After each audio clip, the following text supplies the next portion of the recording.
भर्तृहरि महताब बने pro tem speaker. नियुक्ति पर कांग्रेस ने क्यों उठाए सवाल? कांग्रेस के सवालों का रिजिजू ने दिया कैसा जवाब? में जो मुझे सुनाई दिया और कांग्रेस पार्टी ने जिस तरीके से प्रोटेम स्पीकर को लेकर के मुद्दा बनाया, उस पर कुछ बोलने के लिए मैं आपके बीच में हूं।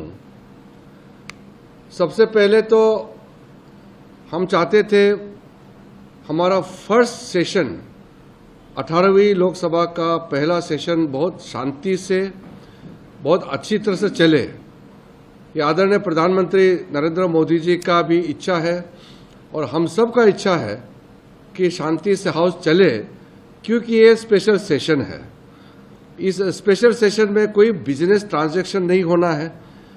ये पारंपरिक रूप से नए मेंबर्स को ओथ देना, नए स्पीकर का चयन होना, फिर आदरणीय राष्ट्रपति जी का अभिभाषण दोनों सदन को, फिर उस पर चर्चा, इतना तक का एक विशेष सत्र है।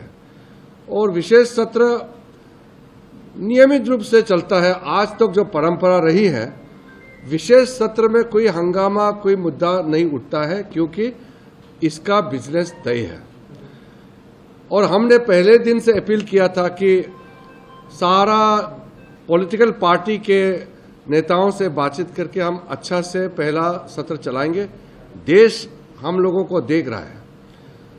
लेकिन कल से मैं जो देख रहा हूं, खास करके कांग्रेस पार्टी ने प्रोटेम स्पीकर को लेकर के जो मुद्दा बनाया और इतना गलत हरकत कांग्रेस पार्टी कर रहे हैं कि लोगों को गुमराह करने का पूरा प्रयास किया जा रहा है।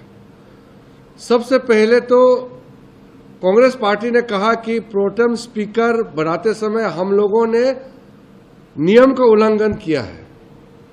मैं आपको साफ साफ बताना चाहता हूं, जो भी कदम उठाया है प्रोटेम स्पीकर का नियुक्त बिल्कुल नियम के मुताबिक हुए हैं।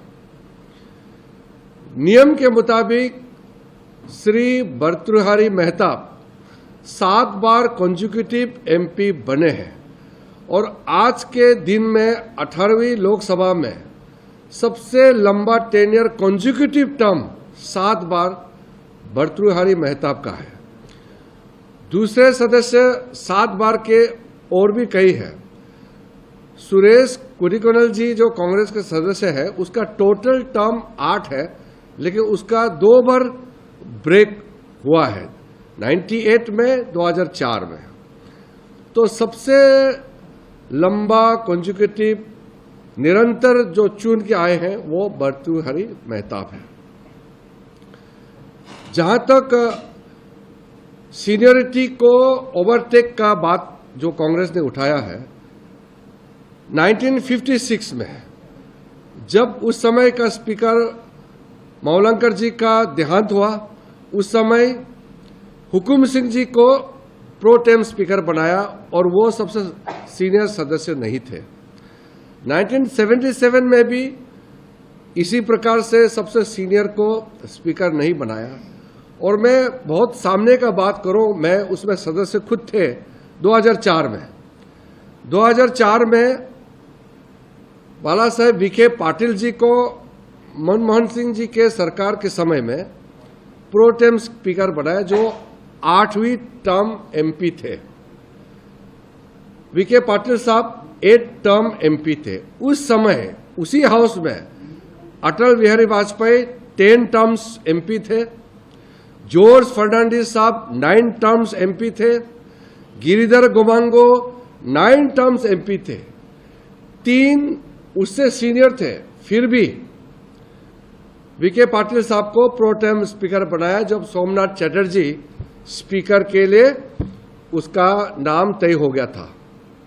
तो अभी इतना बहुत दूर नहीं, 2004 में 3 सीनियर एमपी को ओवरटेक करके जब बनाया था, तो कांग्रेस का आत्मा क्या उस समय नहीं जागा था क्या?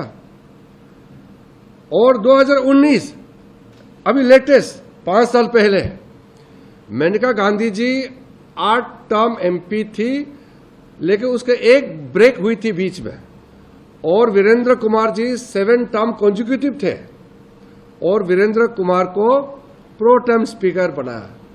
एक जगह रूल और कन्वेंशन दोनों दृष्टि से हमारा सरकार आदरणीय मोदी जी के नेतृत्व में